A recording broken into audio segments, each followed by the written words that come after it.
In December 2012, Djotodia was a key leader in the C.A.R rebel coalition when he succeeded in rapidly taking control of large parts of the country.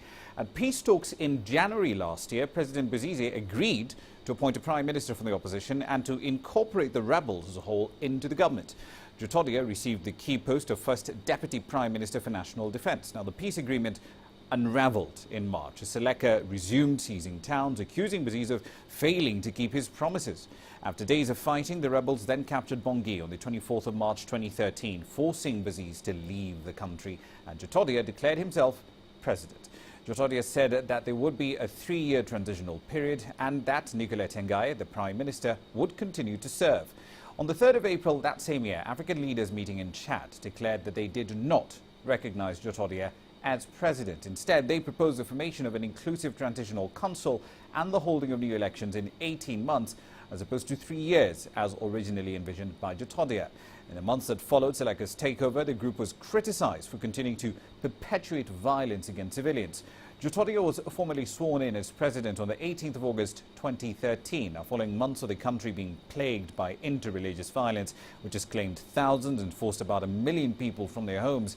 Religious leaders gathered in Chad's capital, N'Djamena, decided to put pressure on Djotodia to step down. Let's get you some more analysis on exactly what this resignation does entail. I'm joined by CCTV's C.A.R Parkinson. She's live from Paris, and in studio here as well by Thibaud Lesueur. He's an analyst on the Central African Republic from the International Crisis Group here in studio. Thank you very much for your time this evening. Kate, however, let's start with you. What's the reaction been in Paris to this announcement? Well, the French have been very keen not to look like they are in any way influencing this decision, and therefore it's not surprising that we've had a very muted response from the French authorities. The French foreign minister said, quote, they noted that the decision had been taken for these resignations to take place, adding that France continues to stand alongside the people of the Central African Republic and urging the transitional authorities to install a new leader as quickly as possible and to hold elections. That sentiment was echoed by the French Minister of Defense, Jean-Yves Le Drian, again urging for a new president to be installed as quickly as possible and for elections to be held before the end of the year. Privately, though, it would seem that this is exactly what France wanted to happen. Paris has made its displeasure with Djotodia well known.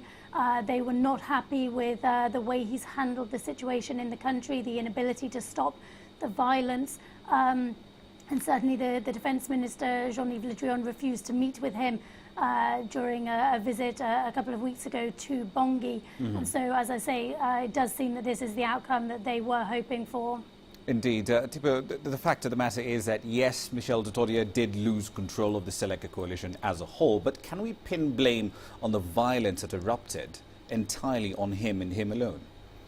Well, I think Michel Djotodia is the main responsible for the crisis. He brought the C.A.R in Bangui, the C.A.R fighters, and he was not able or not willing to control them. And I think more important, he's hated by 90% of the population. He represents kind of the symbol of their suffering for more than a year. So having new authorities is not going to end the violence, but the resignation of Djotodia is an important step, and it's one of the main claims of the population as a whole and of the anti-Balaka fighters. Indeed. Kate, the EU, of course, has been calling on some of its members to deploy more troops to back up the 1,600 or so French troops on the ground already in the Central African Republic. Has there been any more development on that? Well, there have been discussions in Brussels today. Ambassadors from the EU member states have been talking about the proposals put forward by the EU foreign policy, head of EU foreign policy, Catherine Ashton. There's been no official word from Brussels as to how those talks have been going on, but it is likely they'll continue over the next 10 days. And then we'll see the EU foreign ministers taking part in a summit in Brussels on January the 20th, when France will certainly be hoping that they manage to firm up some commitments from their European allies and get more boots on the ground. And certainly, as we've just heard, what's happened today, these developments are not going to stop the violence. So France is very keen to see its troops reinforced. And actually, as we speak now, my contacts in Bangui tell me there is fierce fighting happening around the capital. It's not clear exactly what's happening, whether this is former Seleka rebels fighting their final battle, presumably feeling very vulnerable now their former leader has been removed from office, or whether it's the Christian militias exacting revenge.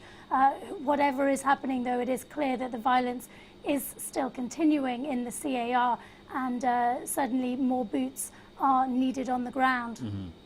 Thibaud, the fact of the matter is that the security side will probably be a lot easier to sort out than the political side of it. Now that Mr. Djotodia is out of office, who can replace him? How do you manage the transition between his exit and setting up a next civilian government? Well, first, there will be the head of the CNT, which plays the role of the parliament, the transitional parliament in Central African Republic, will assume the interim for 2 weeks, and normally a new president should be elected by the parliament, by this CNT, for a period till the elections. What is important to say that... So in this, we're essentially assuming that the interim election calendar will still remain on course. Yes, exactly. And what is important to say also that the political framework of the transition might remain the same, with neither the head of state, the next head of state, or the ministers will be allowed to run for this next election. So that's a very important point.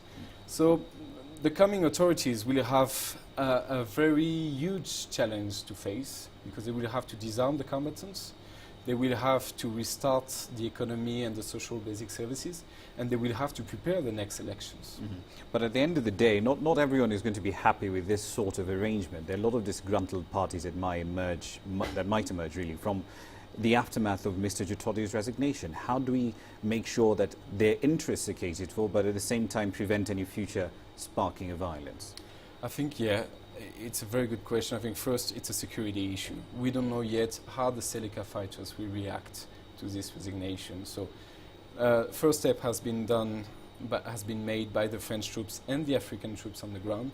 They are now deployed today in the whole capital city, a bit everywhere, to avoid demonstrations to turn into bloodbaths.